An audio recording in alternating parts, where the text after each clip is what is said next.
तुम्हाला सांगायचं नसेल तर नका सांगू, पण युवराज रावांबद्दल काय बोललं जातंय ना, हे सगळं कळलंय मला. ही गोष्ट बाहेर कशी पडली ना मला हेच कळत नाहीये. पोलिसांनी अजून याबाबतीत स्टेटमेंटही दिलं नाहीये, मग सगळ्यांना कसं कळलं? अहो कौशिकीताई, पोलिसांनी सांगायची काय गरज आहे? जी घरातली माणसं स्वतःच्याच घरातल्या माणसांना तुरुंगात डांबून ठेवण्याची व्यवस्था करतात ना, ती त्यांची बदनामी करायलाही मागे पुढे बघणार नाहीत. मला कळतंय ना ह्या सगळ्याला कोण जबाबदार आहे. तारिणी असं करणार नाही मला नाही वाटत. पण जे आहे ते आहे. दिसतं तसं नसतं म्हणून जग फसतं कौशिकीताई. अहो तारिणी आहेच तशी. मी किती चांगली आहे हे दाखवायची आयती संधी आहे ना आता.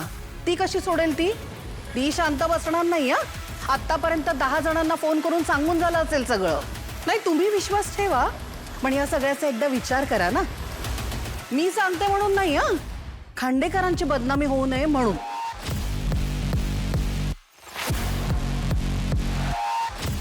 माझ्या निशी आणि जावई बापूंबद्दल सगळ्यांचं मत वाईट केलंस ना. तारिणी आता तू बघ, तुझ्याबद्दल सगळ्यांच्या मनात कसं विष पेरते मी. युवराज भाऊजींची आता रितसर चौकशी होणार.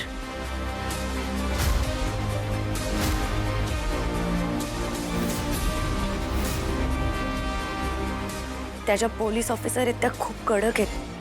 कौशिकीताई ज्यावेळेस त्यांच्याशी बोलायला गेल्या होत्या त्यावेळेस त्यांनी त्यांचं सुद्धा काहीच ऐकून नाही घेतलं. पण बाबा, इथे सगळ्यांनाच युवराज भाऊजींची खूप काळजी आहे. त्यामुळे कोणी ना कोणीतरी त्यांना सोडवण्याचा प्रयत्न नक्की करणार. तो खूप मोठा गुन्हेगार होता. मी त्याला युवराज भाऊजींच्या रूम मध्ये बघितलं होतं.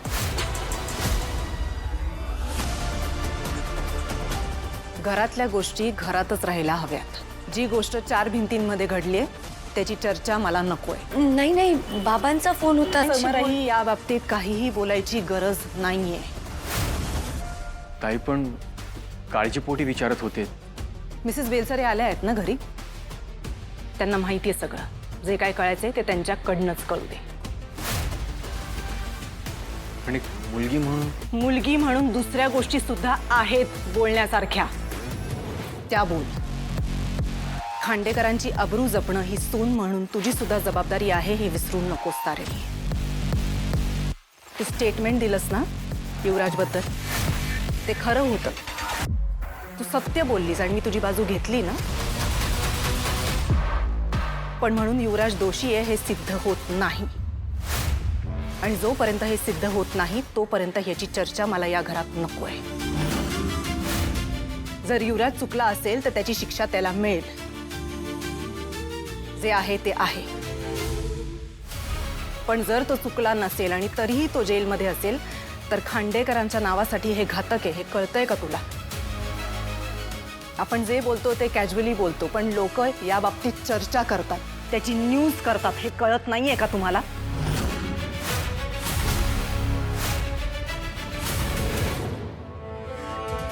सॉरी ताई.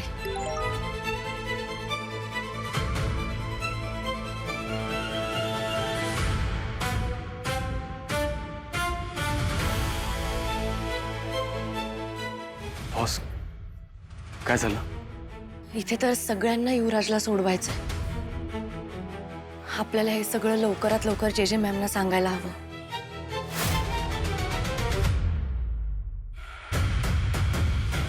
लिंक आली आहे. प्रख्यात माफिया गुलाबच्या मृत्यूनंतर आणखीन एक मोठा खुलासा. M&M न्यूज चॅनलच्या खांडेकर कुटुंबाचं गुलाबशी नाव जोडलं गेलंय.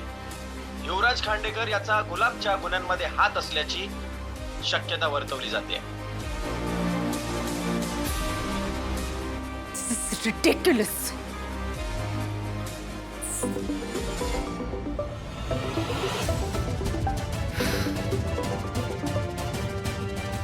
हॅलो, खांडेकर का? हो बोलतेय. M&M वाले खांडेकर? हो, सत्य बोलणारे खांडेकर? मिस्टर जामखंडे. हळू हळू हळू हळू बोला. काय तुमचा धाकटा भाऊ, धाकटा का कुठला तरी भाऊ ऑलरेडी त्या ड्रग माफियाच्या बरोबर सापडला आणि जेलमध्ये सडतोय. आणि तुम्ही न्यूजवाल्यांना उत्तर देऊन देऊन तुम्ही थकलाय है ना. नाही तेव्हा असं व्हायला नको की भावाला अटक झाली याची बातमी कोण देणार है ना. काळजीच्या अगोदर BP वाढलं प्रॉब्लेम होईल कळलं. आणि तसं तुमचा दुसरा भाऊ आहेच की. हां, तो एक नसला म्हणून काय झालं, दुसरा आहे ना, बरोबर ना.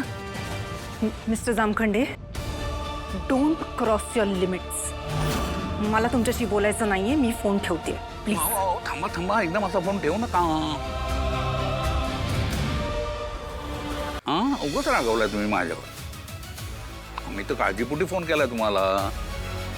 तो बातम्यांचा व्हिडिओ तुम्हाला पाठवला होता, पाहिला की नाही? हे पाहिल्यावर मला खूप वाईट वाटलं हो. अहो, सगळीकडं तेच तेच. कौशिकी खांडेकरांचा भाऊ. किती वाईट वेळ आहे नाही. पण तुमचं MNN एवढं थंड पडावं नाही. आता खांडेकर म्हटल्यावर काय, तुम्हाला लोकांचे कपडे उतरवता येतातच म्हणा. आणि भावाचे कपडे जर उतरले तर ते घालणं कठीण होणार आहे. हॅलो हॅलो हॅलो, रेंज गेले काय? हॅलो, ऐकते मी, बोला. ओ ओ, हळू हळू ओरडू नका हो, खूप जोरात कान दुखतो माझा. मी तेच म्हटलं की कौशिकी खांडेकर अशी गप्प कशी काय झाली. पण तुम्ही काही म्हणा, लोकशाहीत लोकांचा गुन्हेगार असणं फार वाईट. अगदी बरोबर बोललात मिस्टर जामखंडे. लोकशाहीत लोकांचा गुन्हेगार असणं हे वाईट आहेच, पण सुदैवाने युवराज फक्त संशयित आहे, गुन्हेगार नाही. जे खरे गुन्हेगार आहेत त्यांना लोक शिक्षा देतच नाही आहेत. कारण दुर्दैवाने या देशातल्या लोकांना गुन्हेगाराला शिक्षा देणं येतच नाहीये ना. ते 5 टर्म निवडून येत आहेत सरकारमधून, लोकांची फसवणूक करून, बरोबर ना? कुणाबद्दल बोलताय तुम्ही? 5 टर्म? अहो, मी तर 6 टर्म जिंकून आलोय. अहो, चिडू नका. नाही, तुम्ही आता समोर नसला तरी तुमची काय अवस्था झाली असेल हे कळतंय हो मला. फक्त आता तुम्ही नेहमीसारखं सत्याच्या बाजूला उभे राहा किंवा मागं उभे राहा, कुठे राहा पण उभे राहा. संशयित आहे ना तुमचा भाऊ, मग लोकांना कळू द्या ना की तो संशयित आहे म्हणून. का बातमी लपवायचा विचार आहे? हा, लबाड. एका अर्थी जनतेची फसवणूकच आहे बरं का. मिस्टर जामखंडे, कुठल्या वेळी काय करायचं ते आम्ही बघून घेऊ. जे आहे ते आहे. आम्हाला आमची कामं शिकवू नका. मला तुमच्याशी बोलायचं नाहीये, मी फोन ठेवते. आणि काळजी दाखवल्याबद्दल खूप खूप धन्यवाद. Welcome welcome. हिनं कट केलाय काहीतरी. Okay techno. बॉस जे मॅडमशी काहीच कॉन्टॅक्ट होऊ शकत नाहीये. टेक्नोने सगळे प्रयत्न केले. मला वाटतं ते अजूनही पोलीस स्टेशनमध्ये आहेत. मग मला आता पोलीस स्टेशनमध्ये जावंच लागेल. तू पोलीस स्टेशनमध्ये जाणं सेफ नाही आहे. तिकडे मीडिया असेल आणि मीडियाला जर कळलं की खांडेकरांची मोठी सून तिथे आली आहे तर ते तुला जागेवरून हलू सुद्धा देणार नाहीत. बॉस, तुझ्या स्टेटमेंटमुळे आधीच घरात खूप प्रॉब्लेम चालू आहेत. कौशिकी ताईने सुद्धा सांगितलं की याबद्दलची चर्चा आपल्याला बाहेर नाही करायची आहे. मीडियाला फेस करणं सध्या सेफ नाही आहे आपल्यासाठी. तुला खरंच ही रिस्क घ्यायची आहे का? रिस्क तर घ्यावीच लागेल ना केदार. आपण थोडी वाट बघूया. त्या स्वतःहून आपल्याला फोन करतील. नाही, आपण अजून जास्त वेळ नाही घालवू शकत. जे मॅमची पुढची मूव्ह काय आहे हे आपल्याला कळायलाच हवं. हे बघ, युवराज गुन्हेगार आहे आणि त्याला त्याच्या गुन्ह्यांची शिक्षा मिळायलाच पाहिजे, मला माहिती आहे. पण जे मॅमच्या एका मूव्हमुळे आपल्यासमोर एवढी मोठी संकट येऊन उभी राहिली आहेत. आता या केससाठी घरातनं बाहेर पडणं सुद्धा आपल्यासाठी खूप अवघड होऊन बसणार आहे. घरात आधीच सगळ्यांचे आपल्याबद्दलचे गैरसमज वाढत चाललेत. अजून गोंधळ व्हायच्या आधी आपण हे सगळं सावरायला हवं आणि त्याच्यासाठी मी पोलीस स्टेशनला जाणं खूप गरजेचं आहे. बॉस, या सगळ्याची गरज नाहीये. केदार, तू आत्ता माझी एक बायको म्हणून काळजी करतोयस, पण आत्ता तुझी बॉस म्हणून मला तुझ्या सपोर्टची जास्त गरज आहे. प्लीज